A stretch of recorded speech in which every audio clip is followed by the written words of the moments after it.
सोनू। जी पापा। चल भाई, बहुत तेज धूप हो रही है, अब घर चलते हैं। अब नहीं हो रहा। मैंने आपसे कहा था कि आप रहने दो पापा, मैं कर लूंगा अकेले। हाँ हाँ, कहा तो था, पर तुझे अकेला कैसे करने दूं? इतना बड़ा खेत है, तैयार करने में समय तो लगेगा ना। हाँ वही तो मैं भी कह रहा हूँ पापा, आप घर जाओ, मैं करता हूँ। नहीं, तू भी साथ चल, रोटी वोटी खा लेते हैं, फिर शाम को आएंगे। पर पापा तब तक तो अंधेरा हो जाएगा। आप चलो ना, मैं आता हूँ। अरे जिद मत कर, चल मेरे साथ, आज की छुट्टी मान ले। अरे पापा, किसान की छुट्टी कभी नहीं होती। अरे मैंने कह दिया ना, तो हो गई आज छुट्टी, अब चल मेरे साथ। ये कहानी इन्हीं के छोटे से परिवार की है। किशन अपनी पत्नी गंगा, बेटे सोनू और बेटी मोना के साथ एक गांव में रहता था। गांव की आबादी ज्यादा नहीं थी, तो सभी के घर काफी दूर दूर बने हुए थे। खुद किशन का छोटा सा घर भी उसके बड़े से खेत के बीचों बीच बना हुआ था। फिर घर पहुंचकर, आ गए दोनों, चलो आ जाओ, मैं खाना लगाती हूँ। वैसे खेत का काम पूरा हो गया? कहाँ माँ, पापा कहने लगे कि आज छुट्टी है, तो मुझे भी अपने साथ छुट्टी मनाने ले आए। छुट्टी? मतलब? अरे गंगा, बाहर निकल कर देखो, कितनी तेज धूप है। में से कोई बीमार पड़ गया तो और मुसीबत। अच्छा, मोना कहाँ गई? वो कुएं से पानी लेने गई है। पिताजी कितनी बार कहा है आपसे, एक नल लगवा लो ना। पहले माँ और अब बेचारी मोना कितनी दूर से पानी भरकर लाती है हमारे लिए। तो क्या हो गया बेटा, तुम दोनों भी तो कितनी मेहनत करते हो हमारे लिए। हाँ माँ, पर नल तो होना ही चाहिए ना। ठीक कह रहा है तू। अच्छा चल, इस बार की फसल बिक जाने दे, अब की बार सबसे पहले नल खुदवाऊंगा। किशन से वादा लेकर सोनू के चेहरे पर संतोष था और वो खाना खाने लगा। तभी खाना खाते हुए, अच्छा मैं क्या कह रही थी सोनू के बापू? हाँ बोलो ना गंगा। इसकी शादी वादी करनी है कि नहीं? हाँ हाँ करेंगे ना, वो बढ़िया से करेंगे। रहने दो पिताजी, इतनी परेशानियां क्या कम है जो एक और मोल ले लूं। पत्नी परेशानी नहीं होती पगले, वो तो परेशानी से बाहर निकलने का जरिया होती है। देखना, बहू आ जाएगी तो किस्मत खुल जाएगी हमारी। हाँ भैया, माँ सही कह रही है। कह तो ऐसे रही हो माँ, जैसे वो आएगी तो आसमान से पैसा बरसने लगेगा। पहले कुछ पैसे वैसे इकट्ठा कर लें, फिर सोचेंगे इसके बारे में। ऐसे ही कई महीने बीत गए। किशन की फसल पककर तैयार थी। इस बार किशन की अच्छी फसल हुई थी। फसल से किशन को अच्छे पैसे भी मिले थे, तो वादे के मुताबिक किशन ने सबसे पहले घर में एक हैंडपंप खुदवाया और फिर उसी शाम। हाय, कितना मीठा पानी आ रहा है।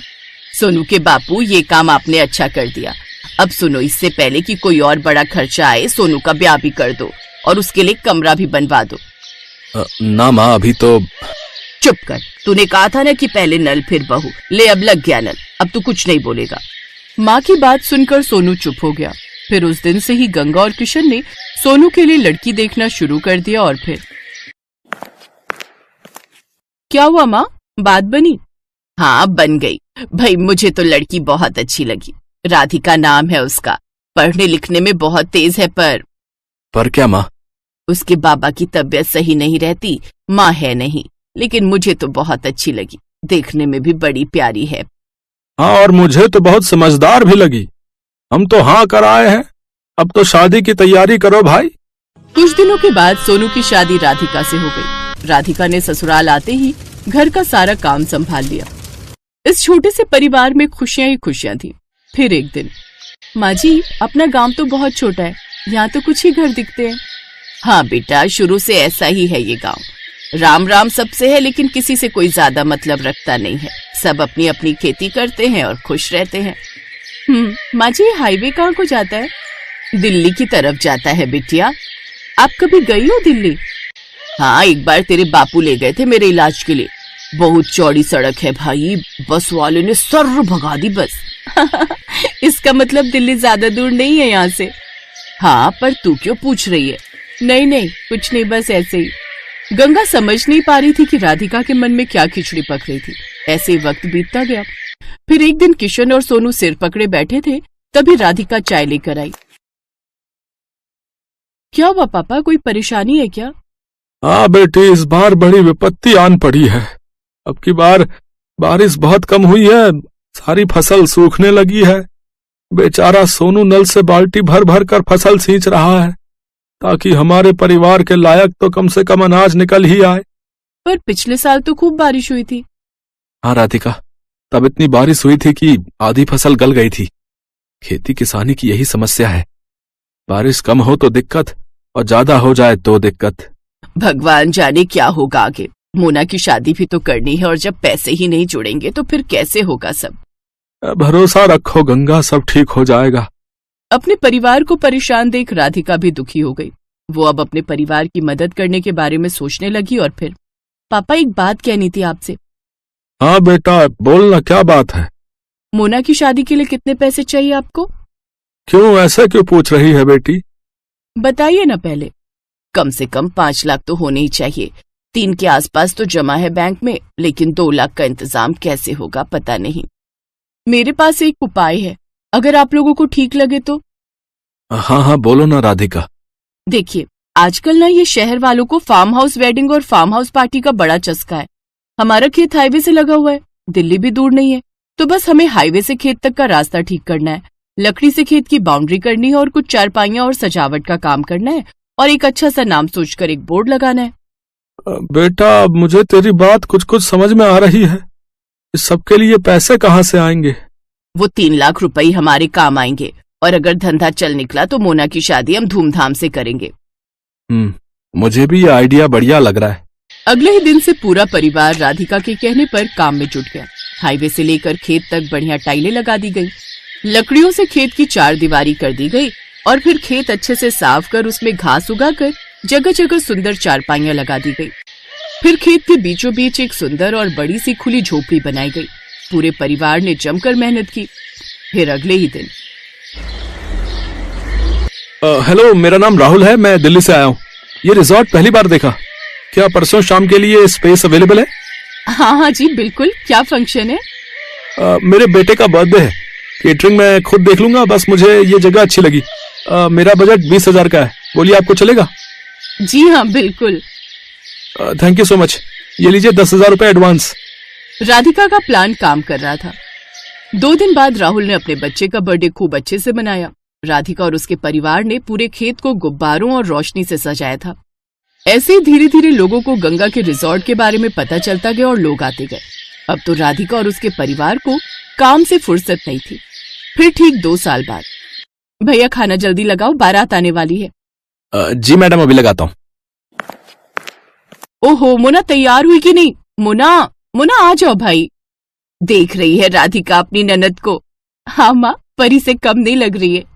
सब आपकी वजह से है भाभी, मेरी नहीं हमारी वजह से। और सुनो, अपने पहले बच्चे के पहले बर्थडे के लिए अभी से बुकिंग कर लो इस रिजॉर्ट की, क्या पता तब ये स्पेस खाली हो या ना हो।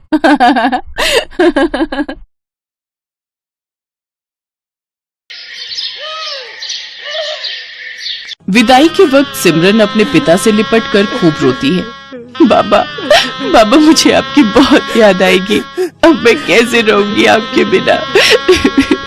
बेटी, जब भी तेरा मन करे तो आ जाना, ये घर हमेशा तेरा ही रहेगा।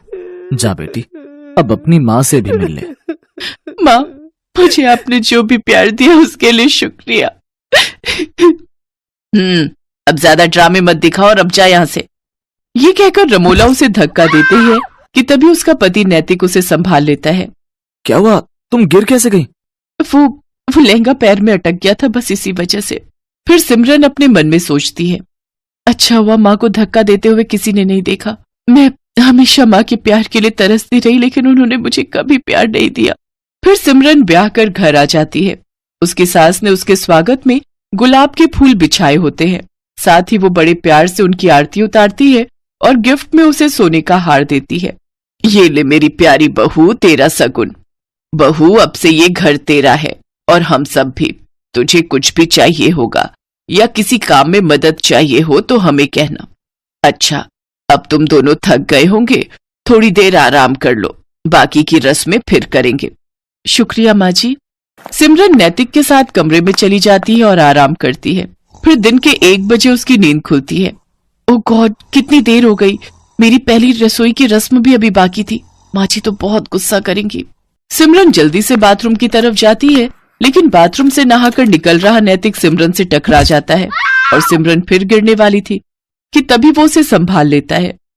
इतने में उनके कमरे में सिमरन की सास कमला आ जाती है। अरे बच्चों, ये क्या कर रहे हो? कम से कम दरवाजा तो बंद कर लेते। माँ, ऐसा कुछ नहीं है, वो तो बस हम टकरा गए थे। कोई नहीं बच्चों, अभी तो तुम्हारे दिन है खेलने कूदने के। चलो अच्छा, अब तुम दोनों फ्रेश होकर नीचे आ जाओ, खाना लग गया है टेबल पर। माँ जी मुझे माफ कर दीजिए, मेरी आंखें नहीं खुली। कोई बात नहीं बेटी, मैं समझती हूँ, शादी की थकान होगी अभी शरीर में। अपनी सास की बात सुनकर सिमरन सोचती है, माँ जी ने तो मुझे बिल्कुल भी नहीं डांटा, लेकिन जब मैं अपने घर पर एक बार लेट उठी तो माँ ने क्या हाल कर दिया था मेरा। हे भगवान, सुबह के 9 बज गए और ये अभी तक सोई पड़ी है। इतने बजे तक सोती रहेगी। अरे घर के काम धाम नहीं करने क्या? तेरे पापा का टिफिन और घर की साफ सफाई कौन करेगा? चल अब उठ। माँ मेरी तबीयत ठीक नहीं और बुखार सा भी लग रहा है। तू ऐसे नहीं मानेगी।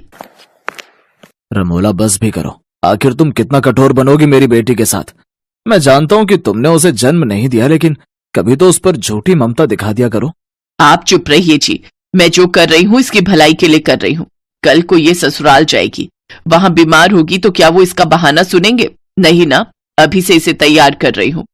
ठीक है, लेकिन उस बेचारी के साथ जरा ठीक से पेश आया करो, आखिरकार वो हमारी इकलौती बेटी है। तभी नैतिक सिमरन से कहता है, सिमरन कहाँ खो गई? चलो तैयार हो जाओ। हाँ हाँ। कुछ देर बाद सिमरन तैयार होकर नीचे आ जाती है, जहां उसकी सास उसकी नजर उतारती है। थू थू थू थू, मेरी बहू को किसी की नजर ना लगे। मेरी प्यारी बहू, अब खाना खा ले। वो सब मिलकर खाना खाते हैं। फिर सिमरन प्लेट उठाने लगती है तो उसके हाथ से एक प्लेट नीचे गिर जाती है और टूट जाती है। अब माँ जी मुझे माफ कर दीजिए, वो मैं कोई बात नहीं बहू। अरे क्या हुआ बहू, तू इतना घबरा क्यों रही है? कुछ भी तो नहीं हुआ। बर्तन है, टूट गया तो क्या दूसरा आ जाएगा? नहीं नहीं माँ जी, वो मैं सचमुच, मुझे माफ कर दीजिए। मैं बहुत गड़बड़ करती हूँ, मुझे मत जलाइए, मत मारिए। करम जली, तूने ये नया कप तोड़ दिया, मेरा नुकसान कर दिया। अब देख मैं क्या करती हूँ। रमोला चूल्हे में से गरम लकड़ी निकालकर सिमरन के हाथ पर लगा देती है। सिमरन जोर जोर से चिल्लाती है, मत जलाइए मुझे, मत जलाइए। नैतिक जल्दी से सिमरन को गले से लगा लेता है। क्या हुआ? कौन जला रहा है तुम्हें? बहू क्या हुआ मुझे बता। माँ जी एक बार मुझसे ऐसे किसी का कप टूट गया था तो उसने मुझे जला दिया था। लेकिन हम तुझे ऐसी कोई सजा नहीं देंगे। तू मेरे पास आ और मेरे गले लग जा। मेरी बच्ची, यूं घबराते नहीं। ऐसे ही दिन गुजरते हैं। कमला अपनी बहू को बहुत प्यार करती थी। वो उसे किसी भी गलती के लिए डांटती नहीं थी, वो उसे प्यार से समझाती थी। कमला अपनी बहू के लिए कुछ न कुछ खाने के लिए बाजार से लाती रहती या नए नए कपड़े उसके लिए बनवा देती। अपनी सास का ऐसा प्यार देख सिमरन की आंखें खुशी से भीग जाती थी। ऐसे ही एक रोज कमला सिमरन की पसंद का गाजर का हलवा बनाती है और उसे अपने हाथों से खिलाती है, तो सिमरन की आंखों से खुशी के आंसू बहने लगते हैं। ये देख कमला सिमरन से कहती है, बस बहू बहुत हुआ। मैं जब भी तुझे ज्यादा प्यार देने की कोशिश करती हूँ तो तेरी आंखों से आंसू बहने लगते हैं। आखिर क्या बात है बेटी, अपनी माँ समान सास को नहीं बताएगी? माँ जी आप तो बहुत अच्छी हो और मुझे बहुत प्यार करती हो, लेकिन तभी दरवाजे पर दूध वाला आता है। सिमरन को देखकर उसकी नजर उस पर फिसल जाती है और वो उसका हाथ पकड़ लेता है। छोड़ो छोड़ो मुझे, छोड़ो। एकदम मलाई की तरह मखमली हो तुम तो। तभी कमला भी वहां आ जाती है और उसे देखकर दूध वाला कहता है, माँ जी देखो ना, आपकी बहू मेरा हाथ पकड़ रही है। कमला जोरदार थप्पड़ उस दूध वाले को मारती है। नास पिटे, तू मेरी बहू पर इल्जाम लगाएगा, उसे छेड़ेगा, ये ले। कमला उसे मारकर वहां से भगा देती है। अपने ऊपर अपनी सास का भरोसा देखकर सिमरन रो पड़ती है और अपनी सास के गले लग जाती है। आप बहुत अच्छी हो माँ जी, आपने मुझ पर भरोसा किया, नहीं तो माँ तो। क्या माँ बहू, आप पूछ रही थी ना कि आपका ज्यादा प्यार पाकर मेरी आंखें नम क्यों हो जाती हैं? क्योंकि बचपन से लेकर आज तक मैं जिस प्यार के लिए तरसती रही, वो प्यार आपने मुझे दिया है। जब मैं 6 महीने की थी तभी मेरी माँ गुजर गई थी, तब बाबा दूसरी माँ लेकर आए ताकि वो मुझे माँ का प्यार दे सके, लेकिन उन्होंने कभी मुझे माँ का प्यार नहीं दिया और अब वो प्यार मुझे आपसे मिला।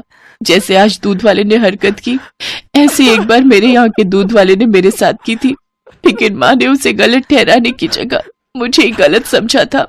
कोई बात नहीं बहू, आज से मैं तेरी माँ हूँ और रमोला बहन ने भले ही तुम्हें प्यार ना दिया हो, लेकिन एक यशोदा बनकर तुम्हें पाला तो है, तभी तो मुझे इतनी प्यारी बेटी जैसी बहू मिली है। तभी दरवाजे पर रमोला और मनोहर खड़े होते हैं। ये सब बातें सुनकर उनकी आंखों में आंसू आ जाते हैं। रमोला को अपनी गलती का एहसास हो जाता है और वो सिमरन से माफी मांगती है।